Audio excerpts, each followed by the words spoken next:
All right, welcome to another talk about relationship matters. Today's talk is about emotional damage in a relationship. Yeah, it's quite dramatic, isn't it? Yeah, I'm getting some laughs and some cringes at the same time. All right, stick around. We'll be right with you.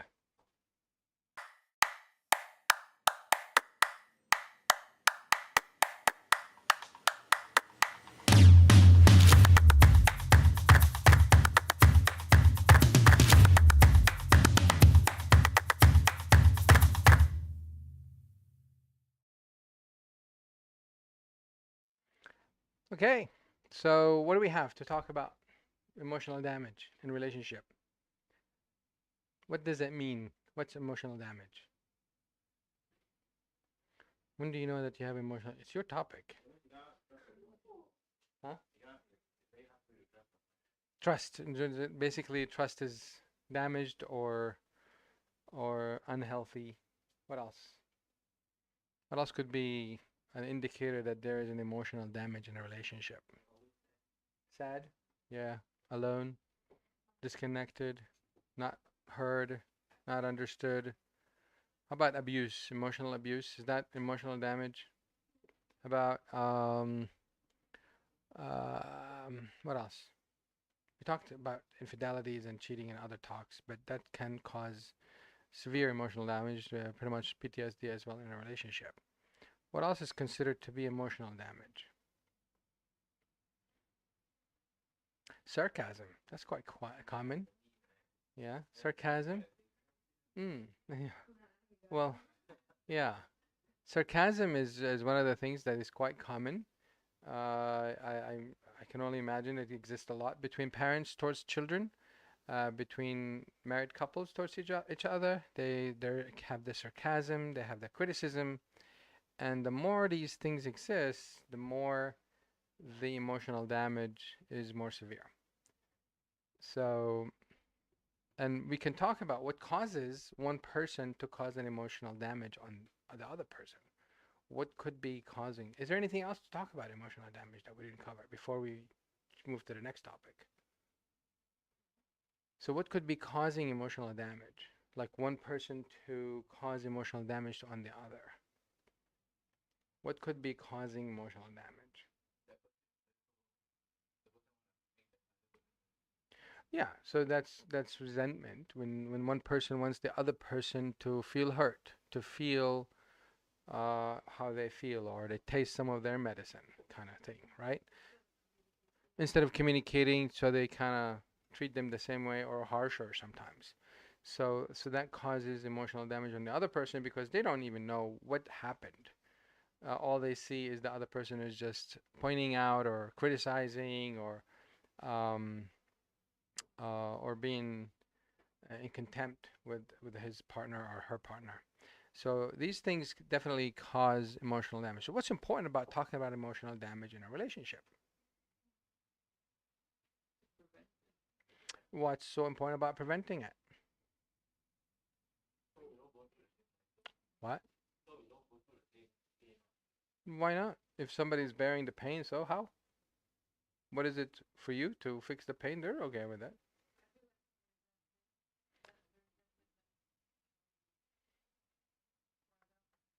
The resentment that is brought up because of the emotional damage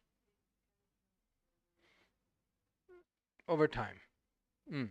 So it deteriorates the quality of the relationship.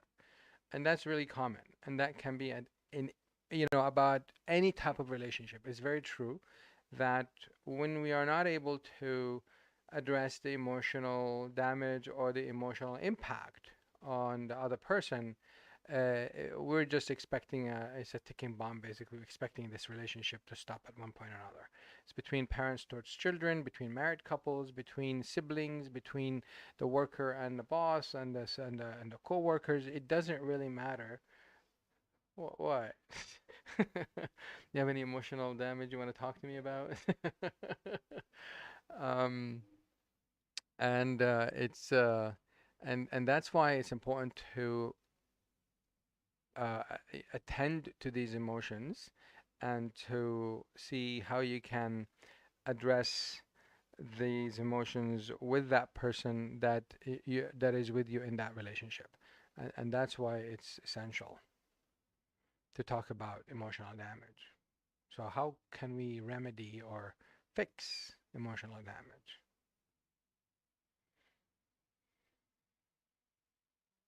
Communication, it's always number one. And the problem with that is actually the cure and the poison. The communication can be the cure for emotional damage and also can be the poison. It can be the extinguisher and it can be the igniter. Because if you don't know how to use communication, if you're not averse or not skilled in communication, very likely you're going to cause more emotional damage. What are the things that common in communication? Misunderstanding, taking things out of context, taking things out of proportion, misinterpretation, and actually making judgment on the basis of your understanding, but not necessarily being factual to the person who's communicating with you. And for that reason, communication can be also um, like adding fuel to the fire if it's not done right. What other than communication can you do? Don't reach out to your family members. Just take my word for it. Don't reach out to your friends to fix emotional damage, because they will tell you just to walk away. But you have a lot invested in that relationship. Maybe it means a lot to you. So you're holding on for a good reason. It's really important to learn how to communicate. And also there are other things to remedy. Is self-care. You need to really self-care. You need to take care of yourself as you are going through this unhealthy emotional connection that you have with this other person. You need to be able to put things in perspective from your perspective and stay focused on what is valuable and reach out for professionals. You reach out for, I mean, I always say like you can find books, but I really don't find books that can give you proper solution, because books can tell you what to do, but they don't explain to you how to do it. Because I mean, again, I always say this, like, if knowledge is coming from books, why do we even go to school? We could have learned math and physics from our own home. Actually, even homeschooling, you do need to have a teacher. And the teacher is really the person who teaches you in how to make um, proper communication effective, or to make the effective solution to this emotional damage that you might be going through. Maybe it's not at the moment, maybe it's not damaged, but it can be quite sore, can be sour, can be bitter. Maybe it's not to the level as damaged, but it's never too late to start healing that connection and that emotion. Any other things that can be done?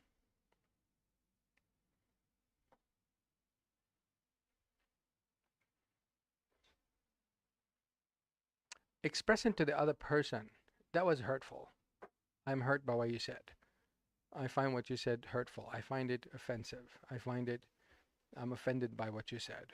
Expressing how it feels instead of getting angry at the person and going back at them and try to hurt them back.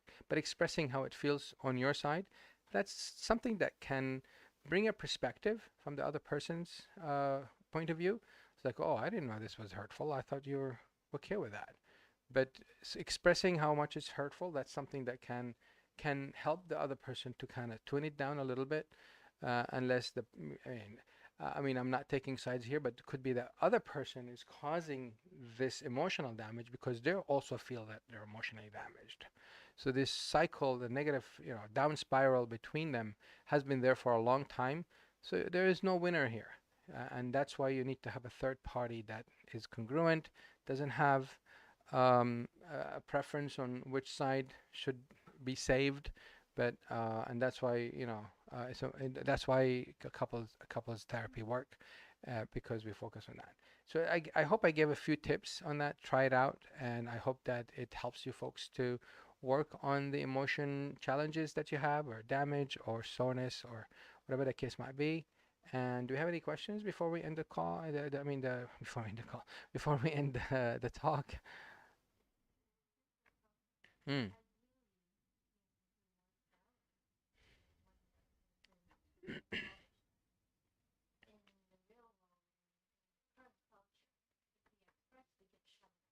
Mm.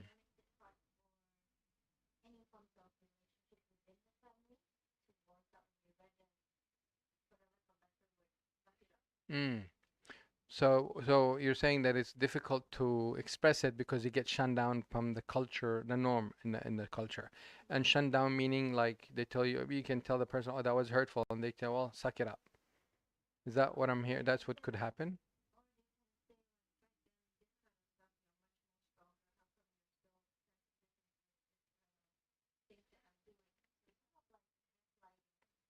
Mm. So when the person expresses how they feel, they get gaslit.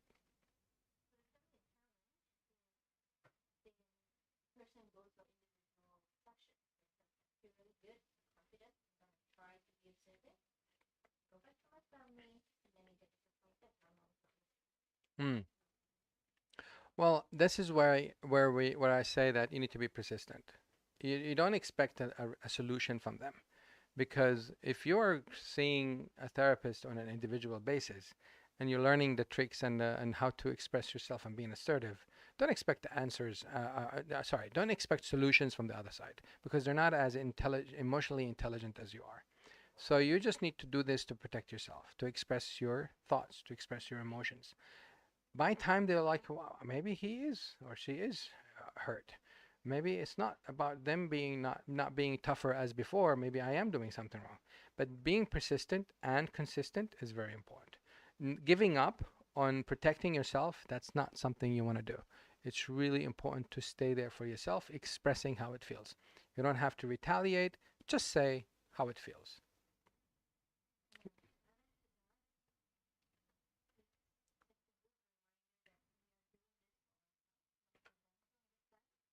Right. Right. We're doing that for ourselves to build that skill within ourselves to help us in that relationship. And not every hurt or pain that we have to run away from. It's not, that's not an answer either. It's really important to have that resilient and to bring that emotional intelligence in ourselves higher so we can manage this toxic or emotionally damaging relationship. So yeah, it's important to be minded that we do this for ourselves. We do this to allow this hurt to be heard or at least to be spoken, to be expressed. That by itself can make a lot of sense because most of the times you hear people is like, I should have said that, I should have done that. But by expressing it in a very effective, congruent way, um, can give that inner peace that I did stand up for myself. And that should be sufficient, really. And from yourself, might not fix the relationship, might not change the other person, but believe me when I say that they heard you. They know that you're in pain. It's just that it's difficult for them to understand it. So they will reach out to have someone to explain it to them, or eventually they will get it. And that's why it's important to be persistent and consistent. Hmm, good thought. Any other last thoughts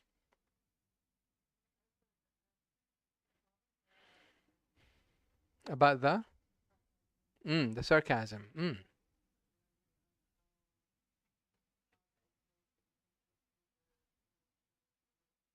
Yeah, sarcasm comes from what?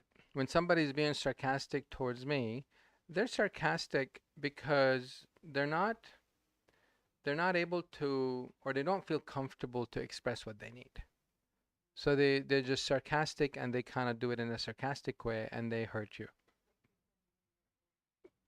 That's how they express their need. That because you're not working or you're not doing your homework. Oh, so you're gonna have an exam in PlayStation tomorrow. That's sarcasm. But actually they need you to study. For example, if a parent came into the child, so you're gonna have exam tomorrow. You have signed up for this. I don't know what's the latest game is like. Uh, I don't know, like Fortnite. Yeah, you have Fortnite exam tomorrow, and that's sarcasm. Now it's not gonna fix the problem. It's not gonna, but they're not expressing what they need. So therefore, sarcasm can come offensive on the other side, especially if it continues and repeats. And that cause of the sarcasm is the first person who is expressing sarcasm. They're not comfortable to say what they want and what they need, or they don't know how to do it. Yeah. And that's why I mentioned earlier, communication can be the fuel to the fire if it's not done right. It's like I'm communicating, but actually I'm sarcastically communicating. So therefore, it's not going to work. Did that answer your thought question? Okay. Any other thoughts or things to? All right. So that's pretty much it. So I hope I shared with you a few tips that can be useful for you all. Until the next talk, stay happy.